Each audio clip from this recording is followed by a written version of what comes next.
saya sekali lagi menyampaikan bahwa kalau hati yang sungguh-sungguh mencari kebenaran, Allah itu akan memimpin sampai kita bisa bertemu dengan hambanya yang akan menyampaikan kebenaran itu. Dan sehingga kalau ada orang yang berkata, bagaimana Pak kalau seandainya orang-orang yang ada di pedalaman yang tidak ada kesempatan, tidak pernah mendengarkan firman Tuhan atau nama Yesus. Kalau kita melihat di dalam sejarah dalam Alkitab, misalnya Sida itu dia pergi jauh-jauh dari Ethiopia, pergi ke Yerusalem untuk menyembah, dan tiba di sana dia pulang masih tetap juga tidak mengerti firman Tuhan. Dalam perjalanan pulang dia membaca itu firman Tuhan, dia sangat merindukan bagaimana supaya saya bisa mengerti ini firman Tuhan. Dia berdoa dan Tuhan itu melakukan suatu mujizat. Dia mengangkat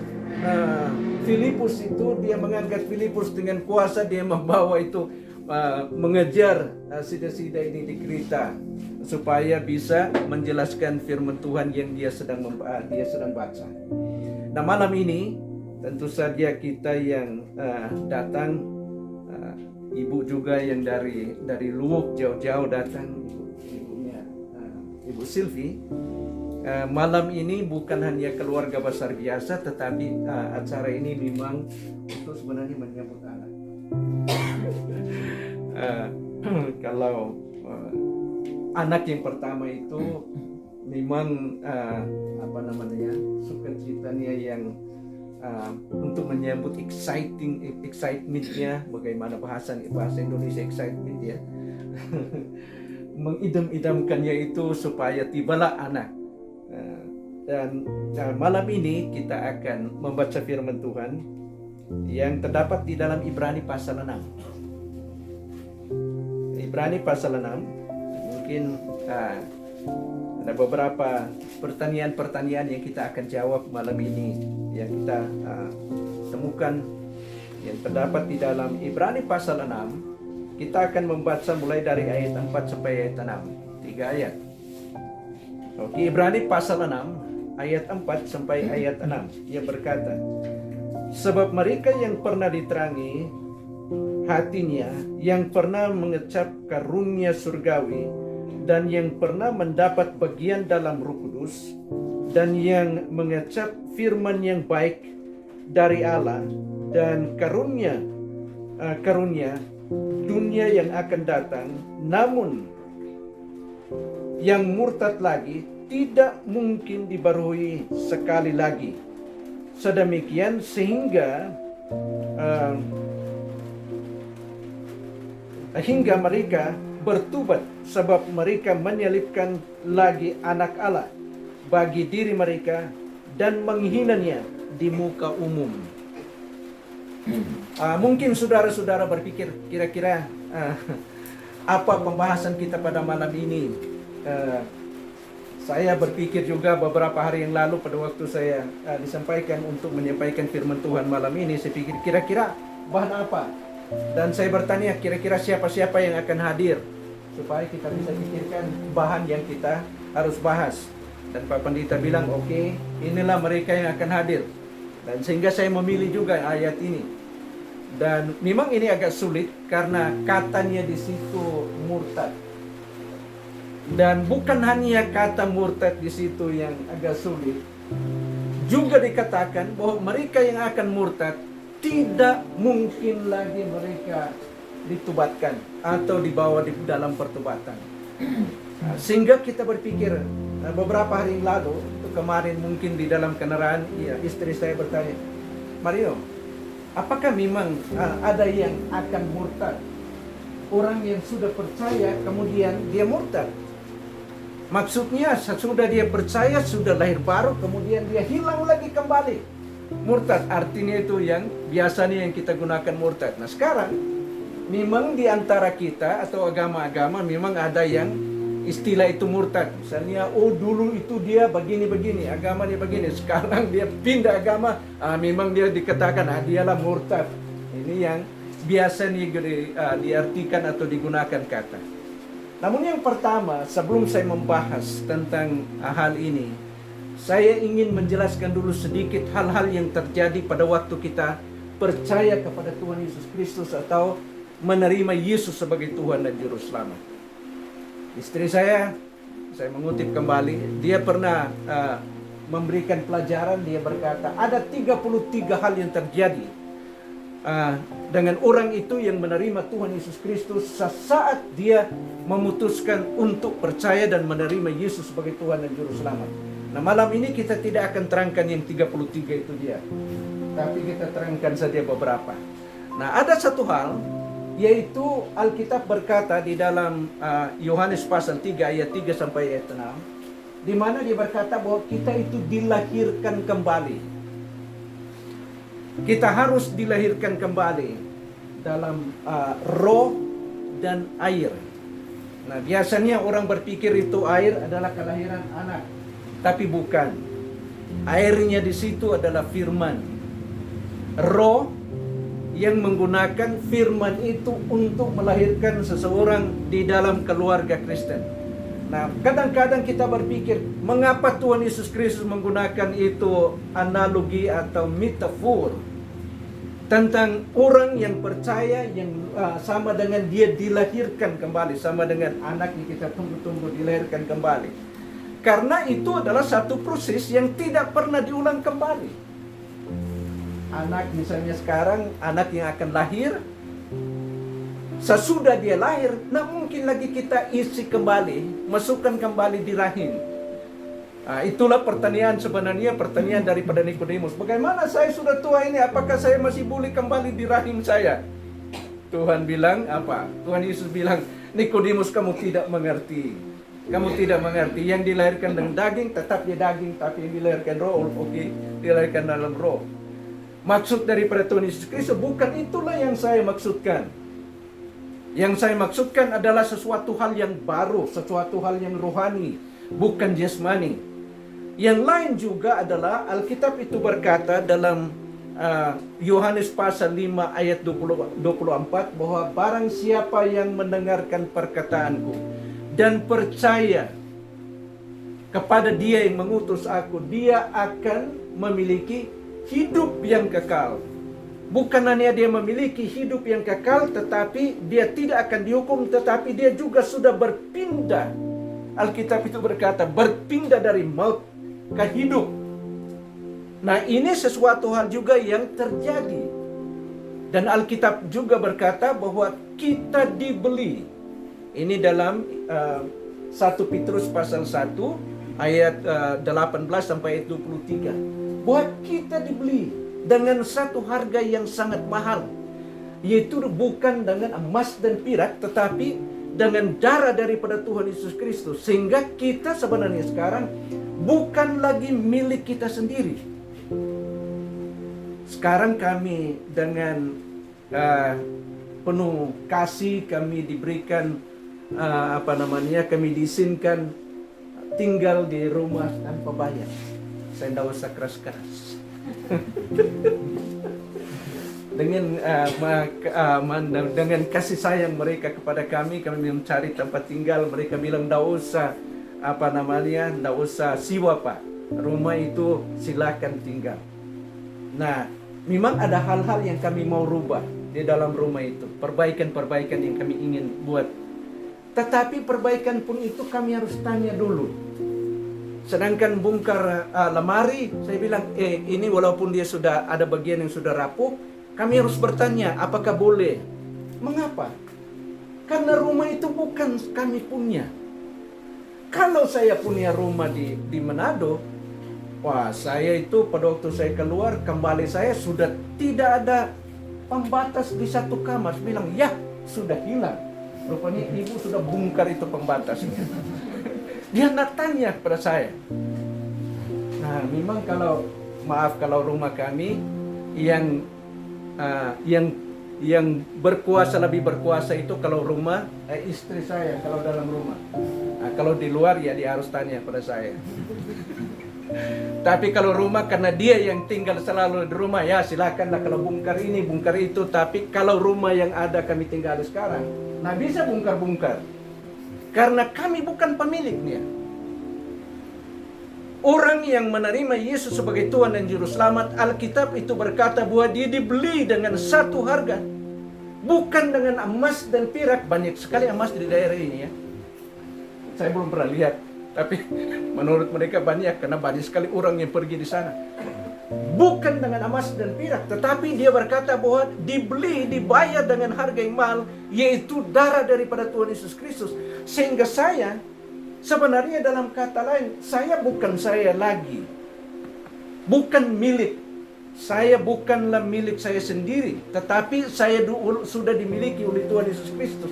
Nah, mengapa saya menerangkan ini? Hal-hal ini yang beberapa hal yang saya terangkan. Ini memberi kebenaran yang harus diperhitungkan kalau kita berpikir apakah orang yang percaya kepada Tuhan Yesus Kristus akan hilang.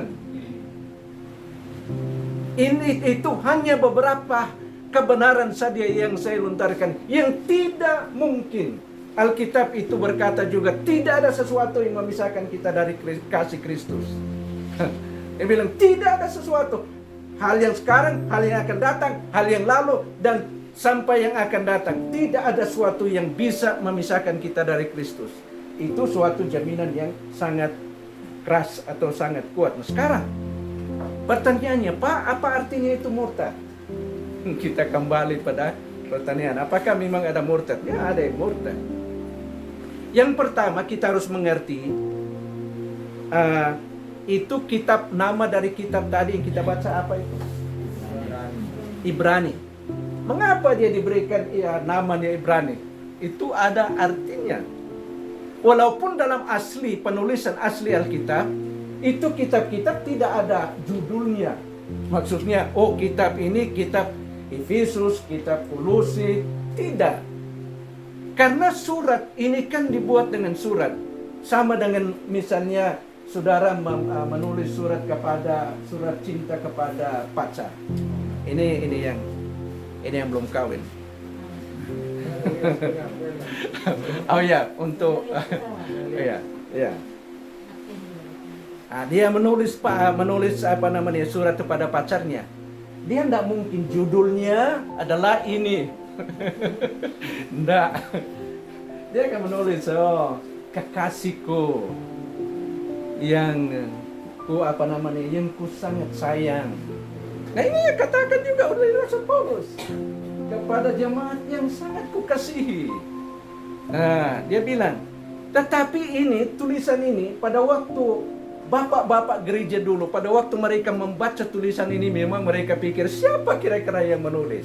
Sampai sekarang masih mereka perkirakan beberapa orang yang jadi penulisnya. Salah satu Paulus. Ada juga orang yang berpikir mungkin Apolos. Ada macam-macam pemikiran kira-kira siapa yang menulis. Tapi yang pasti judulnya mereka berikan dan semua setuju. Mengapa ini diberikan judul apa, nama buku ini atau nama surat ini Ibrani, kepada orang-orang Ibrani. Walaupun kebenaran berlaku untuk semua, berlaku hampir semua kebenaran yang ada di sini, ini sangat berguna dan berlaku untuk kita sekarang. Tetapi kita harus mengerti dulu bahwa tujuan penerima daripada surat ini adalah orang-orang Ibrani. Siapa itu orang-orang Ibrani? Mahasiswa, siswa-siswa. Siapa itu orang-orang Ibrani? Disimpikan. Oke, siapa-siapa itu orang-orang Ibrani? Yes, orang-orang Israel. Oke, mengapa artinya Ibrani itu apa sebenarnya? Nah, itu lebih susah lagi. Oke, arti daripada Ibrani sebenarnya itu adalah yang menyeberang. Yang menyeberang. Nah, mengapa sampai disebutkan itu? Karena kemungkinan besar karena Abraham itu menyeberang. Dan kemudian itu keturunan-keturunan daripada Abraham turun daripada Ishak, siapa lagi? Yakub, dan Yakub menjadi Israel, bangsa Israel, dan merekalah sekarang yang meneruskan disebutkan orang-orang Ibrani atau orang-orang Yahudi. Arti Yahudi nanti sama juga dengan Yahuda dia.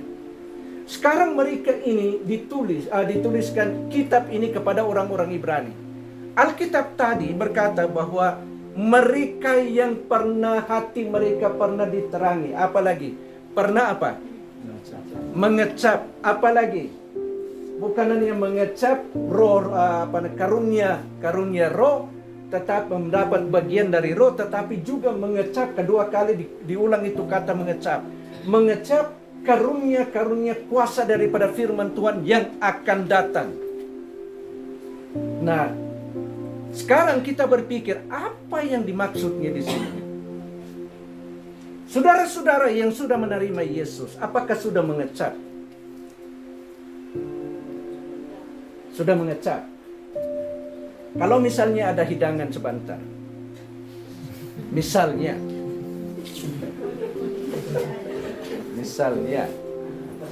apakah saudara hanya mengecap?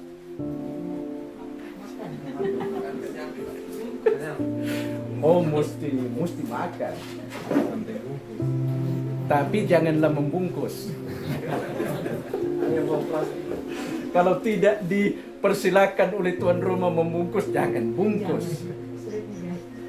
Saya ceritakan pengalaman saya.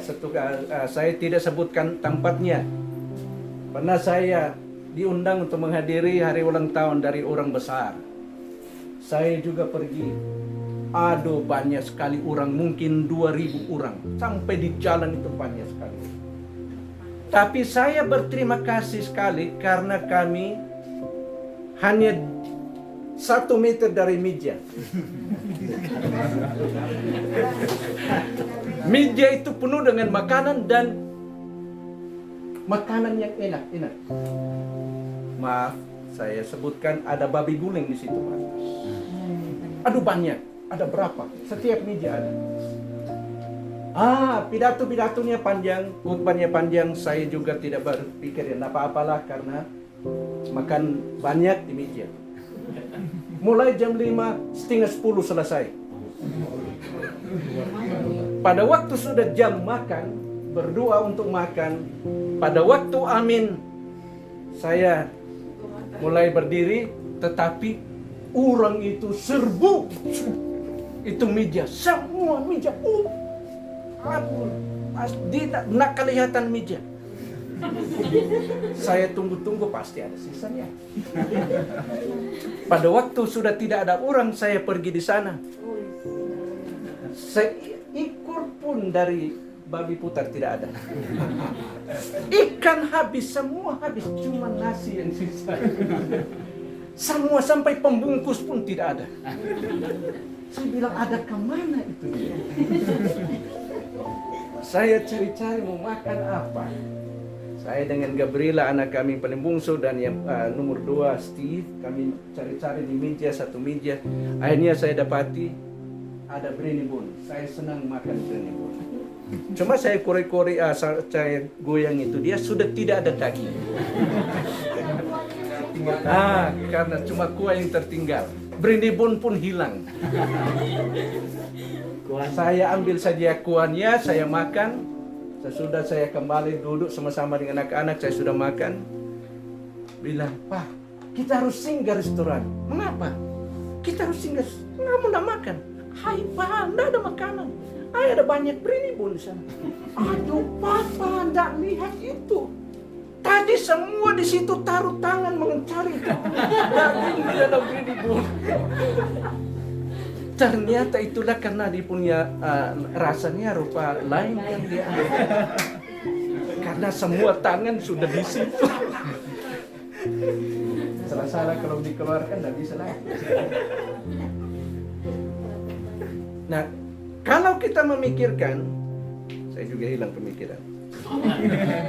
Kalau kita memikirkan apa yang dikatakan dalam firman Tuhan, mengecap. Kita menerima Yesus bukan mengecap. Artinya apa? Memang kita harus terima. Kita harus, itu sama dengan misalnya itu kita mengadakan perjamuan Tuhan. Bukan makan sedikit daripada roti. Tidak, dimakan. Maksudnya itu diterima, ditelan seluruh sampai kita kenyang. Kalau seandainya makanan dihidangkan, ada makanan. Kalau kita cuma cium-cium, ambil 2 begini, memang kan mengecap. Pulang itu pasti lapar. sini Alkitab berkata mereka mengecap. Tapi katakanlah, oke, kita mengecap.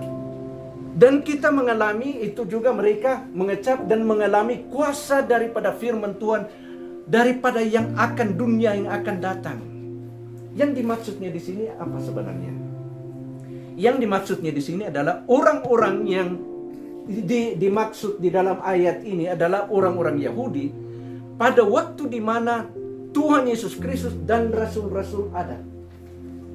Mereka sedang melayani dan mereka mengikuti Yesus dan mereka melihat kuasa daripada firman Tuhan atau kuasa daripada Tuhan Yesus Kristus pada dunia yang akan datang, sampai pada dunia yang akan datang. Roh Kudus, mereka juga melihat bagaimana turunnya Roh Kudus, kuasa daripada Roh Kudus. Mereka juga kemungkinan besar ikut makan daripada roti dan ikan yang disajikan oleh Tuhan Yesus. Mereka juga pernah mungkin disembuhkan oleh Tuhan Yesus Kristus, disembuhkan oleh pada rasul-rasul. Tetapi Alkitab berkata, tapi mereka tetap, sesudah itu mereka juga tetap meninggalkannya. Sebenarnya tidak sungguh-sungguh percaya. Inilah yang dimaksud. Mengapa sampai mereka disebutkan orang-orang Ibrani yang mengecap, mengalami semacam ini. Mengapa tidak bisa diterapkan ayat ini kepada siapapun orang Kristen pada zaman sekarang? Mengapa tidak? Apakah kita tidak mengalami hal yang sama? Tidak. Apakah saudara mengalami kuasa daripada firman Tuhan seperti apa yang mereka miliki waktu itu? Tidak. Apakah kita bisa melihat sekarang kekuasaan daripada orang-orang yang bisa membangkitkan orang mati, mencelekkan mata daripada orang yang tidak punya penglihatan? Orang yang mati dibangkitkan, apakah kita bisa mengalami atau itu halal? Karena itulah yang dimaksud daripada ayat ini. Orang-orang ini yang sudah melihat kuasa dan juga hal-hal yang dikerjakan oleh Roh Kudus pada waktu itu, pada abad pertama, tapi mereka tetap menolak. Sebenarnya kalau kita bacakan kitab Ibrani, menyinggung juga bagaimana kehidupan daripada orang-orang Yahudi pada waktu mereka bikin perjalanan dari Mesir sampai ke tanah Kanaan. Kira-kira siapa yang ingat apa-apa yang terjadi? Bayangkan itu dia. Di depan mereka Musa letakkan dia punya tungkat jadi ular. Tungkat itu menyentuh air, jadi apa? Jadi darah. Pada waktu dia mendatangkan malapetaka kepada Mesir, itu mereka melihat kuasa daripada Tuhan. Dengan tungkat itu dia membelah laut. Dengan tungkat itu dia menusuk batu dan keluar air. Malam-malam mereka melihat apa? Tiang api. Kalau siang-siang mereka melihat apa? Tiang awan. Bayangkan kalau itu sekarang ada. Kita tidak perlu bayar listrik. Kalau siang-siang tidak perlu pakai payung. Atau tidak perlu khawatir kalau panas, karena itu awan melindungi. Tidak perlu bayar pam. Mengapa? Itu air mengalir lebih manis daripada air mineral aqua. Lebih aman, tidak perlu masak air. Langsung minum dari dari batu itu. Tidak perlu khawatir memasak di mana kita menanam, karena pagi-pagi belum buka mata betul-betul, itu makanan sudah ada jatuh di mana-mana, tinggal ambil saja. Setiap hari tidak perlu khawatir cuci piring, tidak perlu ada dapur, tidak. Bukan main itu, 40 tahun Tuhan melakukan itu. Tapi ternyata sebagian besar mereka tetap tidak percaya kepada Tuhan. Herannya juga ya. Mereka tetap memberontak. Tuhan ada di atas bukit Sinai, berbicara, mereka melihat itu api, dan mereka itu melihat itu petir dan gentur. Mereka tahu bahwa Tuhan ini sementara berbicara. Musa turun dengan batu, tulisan daripada Allah. Tapi mereka sebelum dia selesai tulis itu hukum Taurat, mereka sudah menyembah berhala di bawah. Sekarang inilah, kalau kita membaca, saya ingin membaca ada tulisan yang di dalam Yesaya, kitab Yesaya pasal 5. Saudara-saudara, saya minta membaca, saya minta kalau ada yang bisa membaca mulai dari ayat 1 sampai ayat 4. Yesaya pasal 5 ayat 1 sampai ayat 4.